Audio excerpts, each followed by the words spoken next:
your ethos of life and business, and how do you deal with them both? And this time you guys could mix it up, so you don't go in the same order. Ethos, I'll take that one. My tool is something that no one in this room cares about. No one, well, there's one or two, maybe, that care about my tool. But my vision and my passion for the company is to make a dent in the world. Literally, I wake up and I go, what can I do? How is it that this is the line of business that I'm in, but how do I make a dent in the world with what I'm in? And which is the part that I was disagreeing with you on earlier, is that you might not have a necessarily what others can see as a ethnically profound business model, but it's how you choose to push forward in community, right? It's how you choose to project within the business field and within the personal fields. I create community in my company. I make sure that we have the best training there is. Some of the secret sauce to my business is that when my number twos go somewhere else, they become the number ones of that company. And that is something that I'm proud of. Because the training and the rigor that I put people through, the quality is there. Then on top of that, when I'm able to do that, I turn around and I make sure that I push forward everything I can for females in the field. I have a privilege and an opportunity to be steering a ship, so any chance I get, I do it for other women. It's not that I want to be alone here, it's that I want more people here. So I try every day, what is it that I could do to bring one more person who's sitting right next to me? And that's how I think ethics stands. So I think I kind of alluded this earlier, but for me, living my life from the core with a passion for what I'm doing, believing in what I'm doing, right? I think that authenticity and being genuine is a really core part for me of my own sense of meaning in my own life. I don't want to be an imposter or a fake person in my own life. And I'm not interested in being part of anything that also feels like that. So with regard to ethos, absolutely that's what drives me and this app. So it's about, so for example, creating experiences that impact people on the planet in beneficial ways. That's my overarching umbrella vision, right? So, and the reason why it's about experiences is because I think experiences in life are much more valuable to me than things, than objects, than collecting stuff.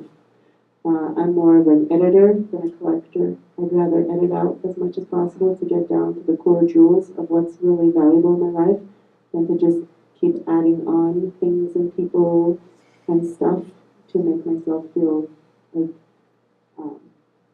important or wanted or included. I'd rather self-select. I'd rather be the chooser than be chosen.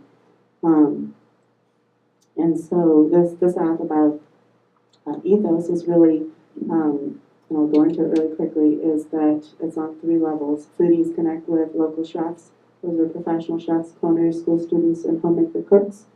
Those people turn around and source their ingredients from local tiny growers like urban farms, micro farms, co-ops, backyard gardens, community gardens, organic and family-owned tiny farms. And then they bring those fresh seasonal ingredients into the home of the foodie and create a complete dining experience from scratch. Okay, so what does this have to do with ethos? So what this has to do with ethos is essentially for the foodies, this is about culinary adventure at all different budgetary levels, so that all socioeconomic levels, so the 99% can participate. This is not an app for the 1% I'm not interested in.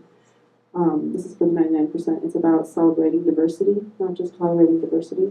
If I want, Cambodian food and a little lady down the street from me cooks Cambodian, and she comes into my home as a home cook to cook for me, right, from scratch in my own kitchen. Now I'm going to be a little bit less ignorant about Cambodia. Now I'm going to learn a little bit about what it was like for her possibly to grow up there, right? It's about that community building, that sense of celebrating diversity and not just tolerating it. On the second piece of it, in terms of the people in the chef bucket, right?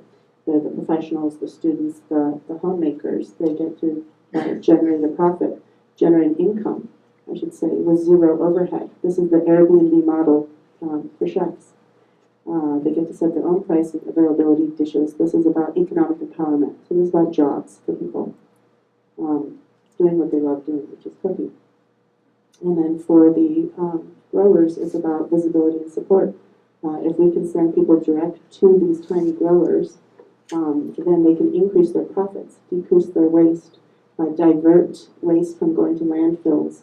Right now, every single year in the U.S. alone, 40% of food goes uneaten and it ends up in landfills. And that's about $165 billion a year we throw away in food. That adds tremendously to the methane emissions on the planet that add to the global carbon footprint. And this food waste in these landfills is the largest component of that solid waste that adds to the methane emissions. So it's really important. And in terms of the model right now that's broken, in terms of ethos again, what happens is when we participate in globalized commercial food production, when we buy things that are flown in and shipped in and freighted in, and by default, by definition, that produce, that thing that you just bought, right, whether it's a tomato or strawberries, whatever it is, that thing had to be picked unripe to make the journey. Otherwise, it would have spoiled in the process because things are, in transit for weeks and months sometimes, and apples and pears get stored in microclimate conditions, whether they're organic or not, for up to 365 days a year before we even buy them at the grocery store. So you have the shell of a fruit that you think is really healthy, but there's no nutrition left there. And if you bought it, conventionally, then you get down the nutrition factor because quickly this produce that was picked unripe, never developed its full potential for nutrition and flavor, quickly starts losing what little it had in this whole long journey to go to a distribution center, to go to the grocery store, to come into your home, to your refrigerator, and then you eat it. And you might as well not eat it because if you bought the conventional, you don't have the nutrition left, but you got all the concentration of chemicals. And if you even buy the organic, but it's flown in and shipped and freighted in, then you don't have the chemicals, but you paid a lot of money for a net zero because you still don't have nutrition there, right? So you paid a lot of money for that. So to move away from that, we need to incentivize local growers to grow more for us so that it's seasonal, it's fresh, it actually got ripe, and then you're buying it ripe. And the repercussions for humanity, for people, is that, we would be giving people more nutrition in the foods they're actually eating. There's a lot of sicknesses, a lot of illnesses in this country, right? And people think they're being really healthy when they eat fruits and vegetables. But if you're eating something that was flown in from somewhere else, there's none of that nutrition there. And then what do? We eat supplements. We take stupid supplements, right?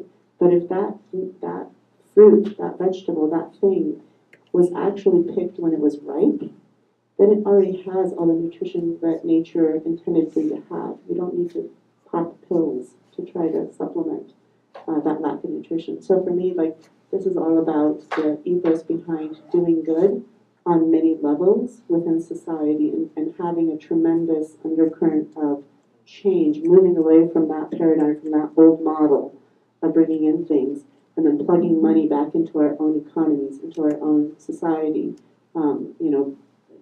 taking care of our own neighbors, having more of a respect and appreciation for our own communities, and trying to make, I live in Phoenix, right, Midtown Phoenix, and I want Phoenix to be the best version of itself that it can be. And the way we can do that is by individually participating with jobs, with the cultural diversity, with celebrating that, with helping, send people to these tiny growers, letting them find out where they are, and sending business their way so that they don't have to spend up to $2,000 a year that they currently spend, these tiny farms, just to participate in a farmer's market. And as much as I, as a consumer, selfishly like farmers markets, there's really not that much upside for the growers because more than 50% of the stuff these poor people take to the farmers market, spend $2,000 a year to just participate, does not get sold, more than 50%. And so that stuff, they have three choices then. They can either donate it, which they have no incentive then, profit incentive to grow more for us locally. they can throw it away, and they do, and that ends up in the landfills and adds to the methane emissions, or they can sell it for 50% off just to get rid of it because they can't plug it back into the soil. So right now we have this broken food system. We have this broken model. It's not good for the economy, it's not good for people's health, and it adds no value, there's no upside. So if we can reverse that entire trend at a grassroots level and not wait for government to try to change it for us, then we can each be more empowered and feel like we're each individually as human beings asserting our own power and being a part of a solution toward change, like real change.